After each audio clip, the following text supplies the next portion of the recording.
Well, so first of all, here we are with Lorenzo Campos. How are you? I'm okay. I'm good. I'm good. How was this session here today? Well, the qualifying was in tricky conditions, so I had to adapt myself to the track and everything. Cause it was, I think, my second time or first time in pure rain. So it was fun and just try to learn. And yeah, this race is mainly for me to learn. You've driven here before. What is the most difficult part of racing here and in rain? What's the most difficult part of the circuit in these conditions? Well, I would say T12 is quite tricky because it's a fast corner and in rain it's pretty slippery. Uh, yeah, I think that's the main one. We are in a Saturday now. There's only today and tomorrow left of the event. What are you thinking about it so far? So I've been enjoying it. It was pretty nice to be here representing my country. Having the support from my family, it's been great.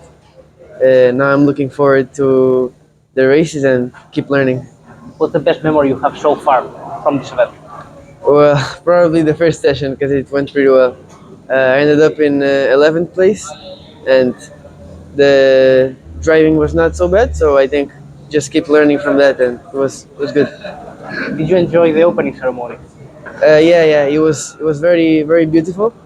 I saw that there was a big show before all the drivers went in. I couldn't see it because I was in the back of the stage, but it was very nice. Yeah.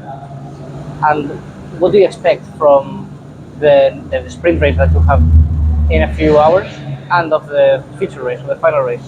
Well, all I expect is to have a clean race for everyone to enjoy, obviously, and to most importantly learn from it. Can you reveal what you will do next season, or is it still confidential? Well, we don't know yet what we will do, but we're looking at the championships and around Europe, obviously, and we'll decide then. How do you feel about representing Angola? I feel amazing. Obviously, I think I was the first Angolan driver to represent Angola in Formula 4 in this championship, and it feels great, to motivate other drivers in Angola to come to this type of competitions. Yeah, it's great. Do you think the development of motorsport in Angola is evolving positively? Yes, I believe it's developing positively as they gave me a license to be able to come here, and that was a big step. And I believe that year by year they keep developing and learning more and more and grow.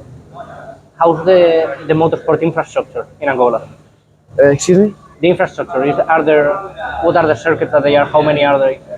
Well, right now we don't have many circuits around Angola, but I believe that the federation and the people who organize everything are working towards creating better circuits and developing the ones that they already have. In which city would you like there to be a circuit? Well, I was born in Benguela, and that's where I started driving. So I would be very happy for them to make a circuit or develop the circuit that I started racing in my city, obviously. So yeah, that's. What's your first memory of driving a car or a kart? It was my first day in karting where I was asking my father to go to a rental kart in that city in Benguela because a friend of mine asked me if I could go, and I was really excited for it. And after that, I just kept wanting, and more and more and more. And then my father bought me a go kart, and we started practicing and racing. Did your father made you go into motorsport? What's the reason why you got in? Well, my father at home, we never watched F1, MotoGP. We never watched those stuff. It was more me who I liked when I was younger. I liked bikes, so I always liked motorsports overall. And then my father and my mother were a bit scared of me doing this kind of sports, also because of the financial part of it, because it's pretty harsh. But they thought that if they worked, they could manage to give us me opportunity to continue my dream, and I'm pretty grateful for that. Has the fear left for your parents of you driving this amazingly fast car? Well, I believe, I feel that sometimes they're nervous always, but it's normal. But I believe that after all these years of karting and this first year of testing F4, they are adapting to everything, and I think they're pretty nice. And what is your ultimate dream in motorsport? What?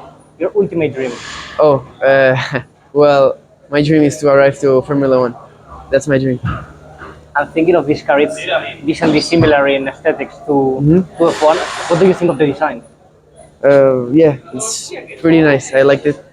Very nice car, very nice to drive, and it's the first step after karting, so it's very, very nice to drive it. Would you add anything to the design of it? Uh, Not really. Just the aero maybe is not so good comparing to a car like Formula Regional or Formula 3, but for a start, I think it's pretty nice. I What like are the it. difficulties of this car? Well, I think the difference from karting, that's what I have to compare, is obviously the brake. The brakes are different, the brake shape is different. I would say the driving style has to be a bit gentle and softer than karting, because karting is pretty aggressive, and here you need to be softer and more calm with the driving. What? How's your normal day while driving? Well, I arrived to the track pretty early. Before I come, prepare myself. I eat my breakfast. I come to the track. If I need to, I will watch some onboards, fill telemetry, and then I go to the track and try to apply everything. Uh, and yeah, that's pretty much it. I just go to the track, get off the car, telemetry. If I need to eat or drink something, obviously water because we dehydrate quite a lot. And yeah, that's all. And how can you describe the team that you have in this event? It's a bit improv because I'm aware that some of the people inside your team you don't know or you met a few days ago. How does that work? Well, the people I have with me right now, my mechanic and my engineer, are pretty nice people. I've been liking to be with them. They were very nice since the first day, so yeah, it was pretty easy to talk to them. And to conclude, what message do you want to give to all of the Angolan fans and global fans that are watching you? Well, this race and me representing my country is really to inspire more drivers to come to these competitions in Europe and to develop the motorsport in Angola, obviously. And yeah, that's pretty much it. Thank you. Thank you.